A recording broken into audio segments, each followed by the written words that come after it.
नमस्कार दोस्तों। आज मैं बात करूंगी महत्वाकांक्षा पर। उसके पूर्व एक कविता प्रस्तुत कर रही हूँ। कुछ करना है तो डटकर चल, थोड़ा दुनिया से हटकर चल। लीक पर तो सभी चल लेते हैं, कभी इतिहास को पलट कर चल। बिना काम के मुकाम कैसा, बिना मेहनत के दाम कैसा। जब तक ना हासिल हो मंजिल, तो राह में आराम कैसा। अर्जुन सा निशाना रख, मन में ना कोई बहाना रख। लक्ष्य सामने है, बस उसी पे अपना ठिकाना रख। सोच मत साकार कर, अपने कर्मों से प्यार कर। मिलेगा तेरी मेहनत का फल, किसी और का ना इंतज़ार कर। जो चले थे अकेले, उनके पीछे आज मेले हैं। जो करते हैं इंतज़ार, उनकी ज़िंदगी में आज भी झमेले हैं। जिस व्यक्ति के मन में बड़ी महत्वाकांक्षा है, महत्वाकांक्षा यानी कि बड़ा बनने की आकांक्षा या उन्नति को प्राप्त करने की इच्छा, या जिन इच्छाओं में अपना महत्व या रुतबा दिखाने और बढ़ाने की चाह होती है, वह महत्वाकांक्षा है। दर्शन शास्त्री मनिंद्र ठाकुर कहते हैं कि अध्यात्म महत्वाकांक्षा को अच्छा नहीं मानता है, फिर भी लोग पालते हैं, इसे वो महत्वाकांक्षा रखते ही हैं। महत्वाकांक्षा जो है वो ऊर्जा और दृढ़ता है, परंतु यह लक्ष्यों को पूरा करने का आमंत्रण भी है। यानी कि महत्वाकांक्षा रखेंगे तभी हम लक्ष्य को पूरा कर सकते हैं। तो ऊर्जा और उद्देश्य रखने वाले ही सफलता पाते हैं। महत्वाकांक्षा के लिए और शब्द यूज़ कर सकते हैं हम, सपना, तमन्ना, अरमान, कामना। इंग्लिश में से एम्बिशन भी बोलते हैं महत्वाकांक्षा को। तो आपके मन में यदि उच्च महत्वाकांक्षा है, तो जो महत्वाकांक्षा की देवी आपसे बलि मांगेगी। और क्या चीज़ की बलि मांगेगी? आलस्य की, दूसरा नकारात्मकता की, तीसरा द्वेष की और चौथा ईर्ष्या की। आपका दिमाग कमज़ोर नहीं है, आपका दिमाग ख़राब है। मेरा भी ख़राब था। हमको भी लोग कहते थे कि ये कुछ नहीं कर पाएगी। विशेषकर माँ पिताजी तो इतना ज़्यादा नहीं बोलते हैं, लेकिन शादी के बाद जो लादा है, लोग हंसते हैं हमारी हर छोटी छोटी गलतियों को, हर छोटी छोटी कमियों को देखते ही हमारे आसपास के लोग। अब सभी के साथ ऐसा नहीं होता है, लेकिन अधिकांश महिलाओं के साथ होता है जिनकी शादी हो गई रहती है। और मैं उस पर ज़्यादा बोलना ठीक नहीं समझती हूँ, लेकिन मैं बता रही हूँ। तो जब हमारे ऊपर लोग हंसते हैं, तो हमारे मन में और उत्साह आता है और महत्वाकांक्षा पलती कि नहीं, अब मुझे किसी भी तरह उनको अपने आप को सब प्रूव करके दिखाना है कि मैं कुछ कर सकता हूँ।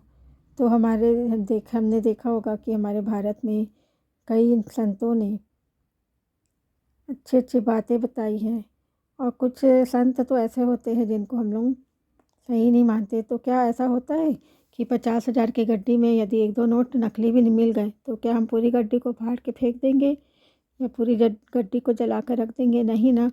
तो 1-2 संतों को छोड़ कर बाकी संत हमारे देश में बहुत अच्छे आए हैं। उन्होंने बहुत अच्छे अच्छे ज्ञान हमको दिखाए हैं, अच्छे सही राह पर चलने का रास्ता दिखाया है। तो आप देखते होंगे जो संतों ने बातें की थी, उस वैल्यू को आप समझो। कैसे समझोगे?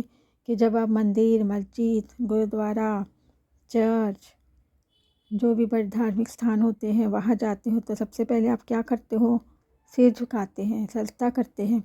तो उस सिर झुकाते क्यों है? उसका पहला कारण है कि हे ईश्वर, हे प्रभु, जो भी आपके धर्म में कहते हैं, वो मेरे दिमाग को सही सलामत रखे। मुझे सही समय पर सही विचार करने की क्षमता दे। नहीं तो ऐसा होगा कि आप भाषण दे रहे हो और कुछ भी बोल दोगे कि काले किसान हैं, उनके लिए कानून बने हैं। तो अपने दिमाग को पहले सही रखना सीखना है। इसीलिए हम भगवान के सामने, ईश्वर के सामने सिर झुकाते हैं, अपने मालिक के सामने सिर झुकाते हैं। दूसरा कारण है कि मैं अपने दिमाग का सही इस्तेमाल कर सकूं। इसके लिए भी हम सही सिर झुकाते हैं, ईश्वर से मांगते हैं कि हमें सही सलामत दिमाग रख दे, या जिसका मैं अच्छे से अच्छे कार्यों के लिए उपयोग कर सकूं। और इस दिमाग का ही तो सही इस्तेमाल नहीं हो रहा है। हम क्यों परेशान हैं? हमको धन क्यों चाहिए? मर्सिडीज चाहिए, सभी के दिमाग में आता है, धन चाहिए, मर्सिडीज चाहिए। और यदि स्त्री है तो उसको सुंदर पति चाहिए, सुंदर बच्चे चाहिए, घर चाहिए। और यदि पुरुष है तो उसको सुंदर पत्नी चाहिए, सुंदर बच्चे चाहिए, और भी सब कुछ अच्छा अच्छा चाहिए। यानी कि महत्वाकांक्षा उच्च रखते हैं। तो जो महत्वाकांक्षा है वो इतनी आसानी से पूरा नहीं होती है। वो क्या मांगती है? बलि मांगती है। क्या चीज़ की बलि मांगती है? आलस्य की, नकारात्मकता की, द्वेष की, ईर्ष्या की।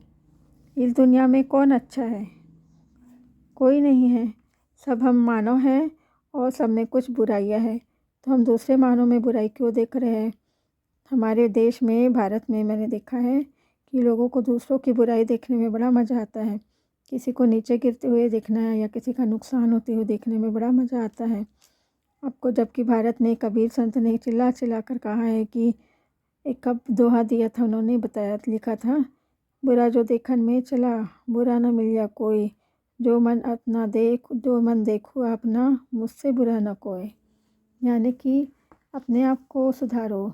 दूसरे के में बुराई को क्या देखना, उससे आपको क्या होने वाला है? कोई लाभ नहीं होने वाला है।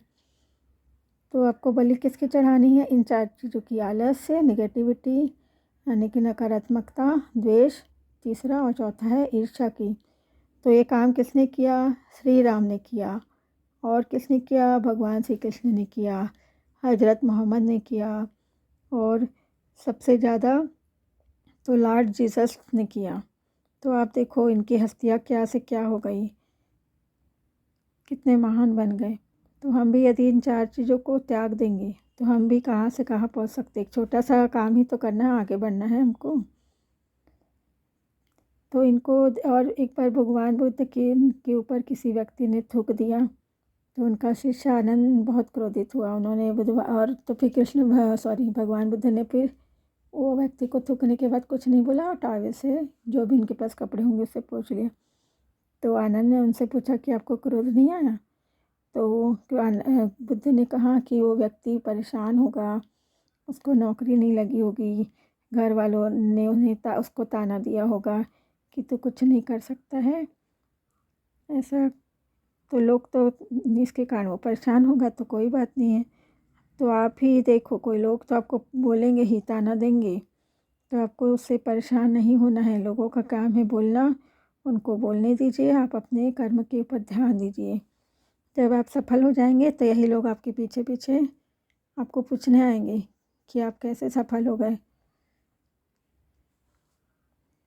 इसीलिए कभी किसी के बात पर ध्यान नहीं मत दे, अपना काम करते रहे चुपचाप, साइलेंट। हल्ला भी मत करे कि मैं ये काम कर रही हूँ। तो सद्गुरु जो होते हैं वो अपने जीवन में बहुत ज़्यादा हमको, सद्गुरु यानी कि साधु संत, हमारे भारत में बहुत सारे मिल जाएंगे। केवल संत साधु की ही बात नहीं कर रही हूँ।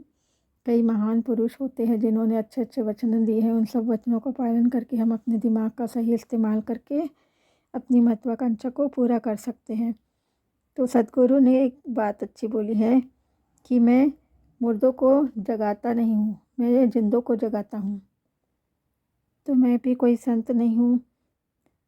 मेरे जीवन में भी पहले बहुत अंधकार था, मैं भी बहुत टेंशन में रहती थी।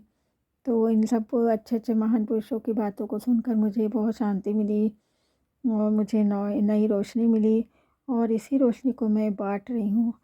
तो यही तो ध्यान है। ध्यान क्या सिखाता है?